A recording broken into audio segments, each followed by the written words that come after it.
Hi, Jonathan York from Mo Financial Partners, looking at investment markets. Really pretty brutal week for US equities last week as the market tried to digest the rate increase from the Fed, three-quarter point, but also as well trying to work out whether there would be a further three-quarter point increase at the next Fed meeting.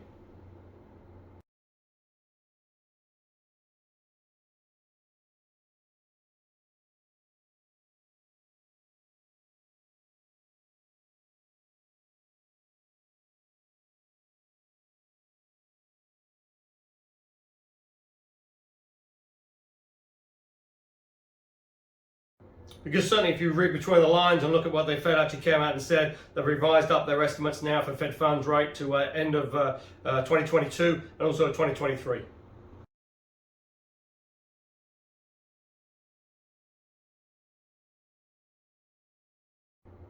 So the end of 2022 looking now like 3.4 as a sort of consensus year end, and for 2023 looking at 3.8.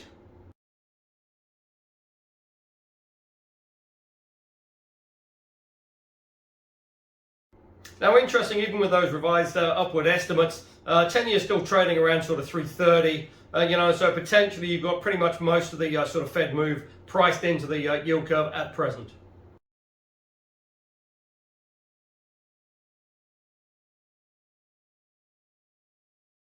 But say that saw the Dow down around 5% last week.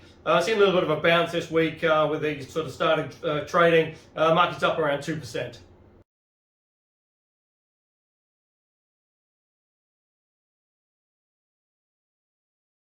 But now, as discussed here, it's going to be very interesting to see how the next sort of earnings season comes out, which is not that far away now, because certainly with the backing up of prices, potentially some of these sort of PE ratios now look reasonably attractive.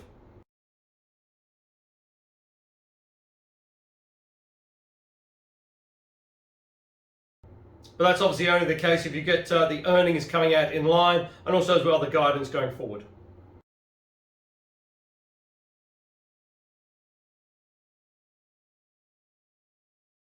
Because certainly in the US, you've still got a pretty robust economy. You've got very low unemployment, and it's just going to be interesting to see how it does sort of pan out in the second half of the year.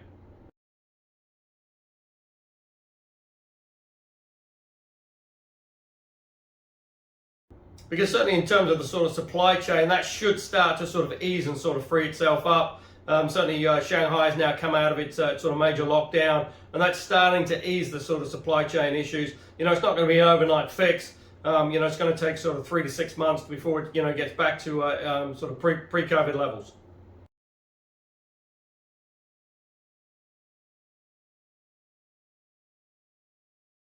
But all the time it is getting easier.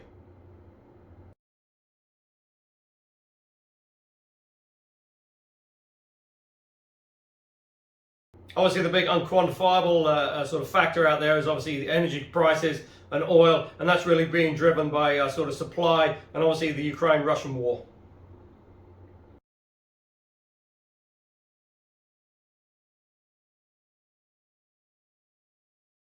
Although interesting, this week it came out that Russia is now the largest supplier of oil to China.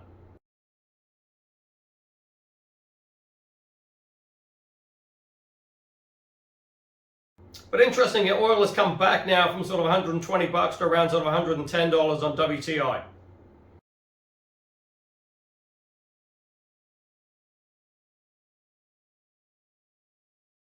Now, certainly, if it can hold around there and sort of trade a little bit lower down towards a 100 bucks a barrel, that will take a little bit of pressure off the system.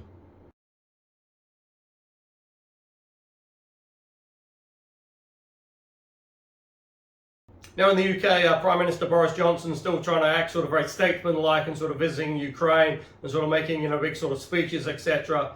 But that's really sort of deflecting from his sort of own domestic issues, where you've got a major rail strike in the UK that is really crippling the country.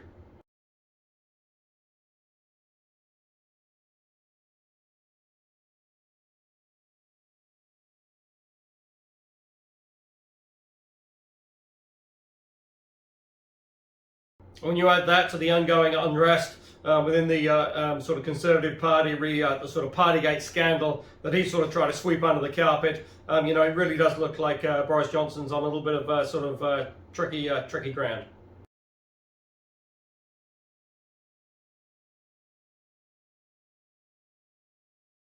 Now in Europe, I see Germany has now reverted back to sort of coal-fired power stations as it's trying to reduce its sort of reliance on Russian oil.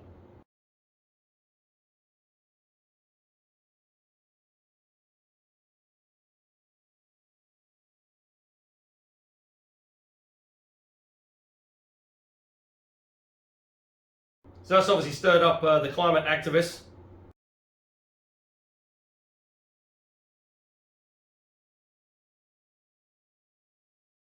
And in France now, the dust has settled on the election. Emmanuel Macron doesn't have enough to get a majority government out there. There was a big move in the on the sort of far left, but also as well the far right. Marine Le Pen came back from a sort of handful of seats. Now the counting's all finished. She ended up with over 90.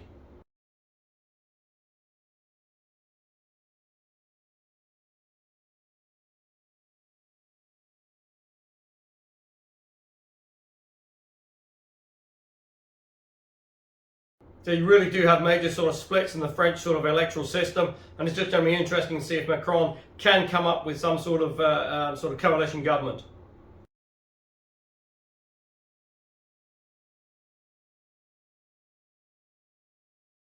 Because it presently looks like to be around sort of 60 seats short.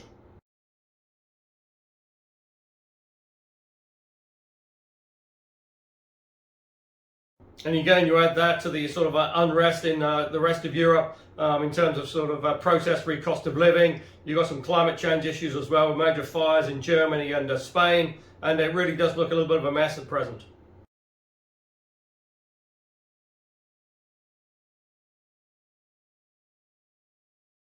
In Australia, there are visitors are sort of increasing really pretty much by the week now. They were sort of quite early in opening up their international borders, and that certainly seems to be bearing some fruit out there as you're seeing quite a few visitors and tourists coming through, which is obviously helping the Australian economy as they are spending dollars.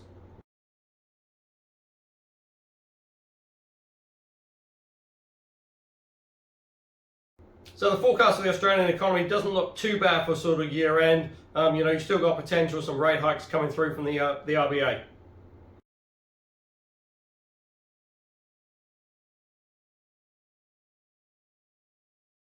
Now you contrast that with New Zealand, where GDP actually shrank in the first quarter by 0.2%.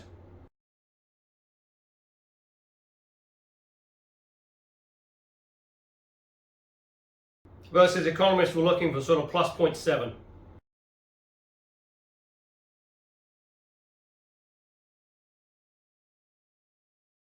Now again, it's quite interesting. The government has sort of, tried to sort of spin this and deflect this and saying, it wasn't sort of unexpected. You've got COVID issues, etc., supply chains.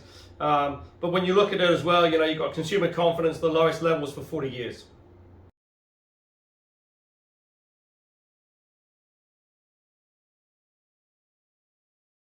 So against that backdrop, you've got a rising cost of living crisis. You've got further issues with the building industry in terms of GIB supply.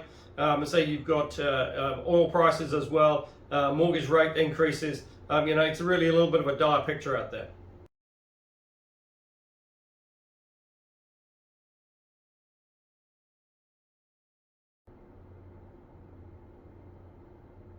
Especially now as we get only around 15 months away from the next election, it's starting to get a little bit critical for the government.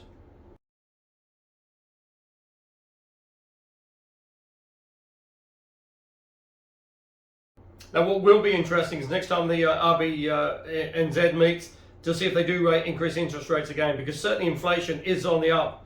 But if you look at it, I say you've got a really struggling sort of consumer base out there, cost of living rises, really eating into the household spending out there.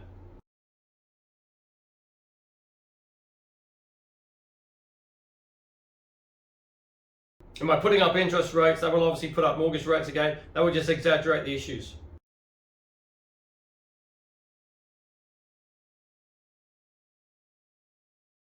As a president, if you look at it on a $500,000 mortgage, if that was reset at sort of 2% higher than its current levels, that would be an extra $830 per month.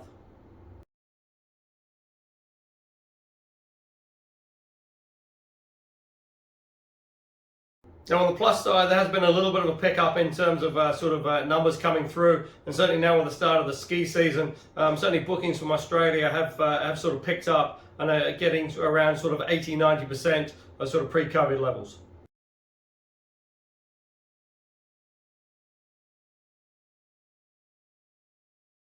But international figures are still well down.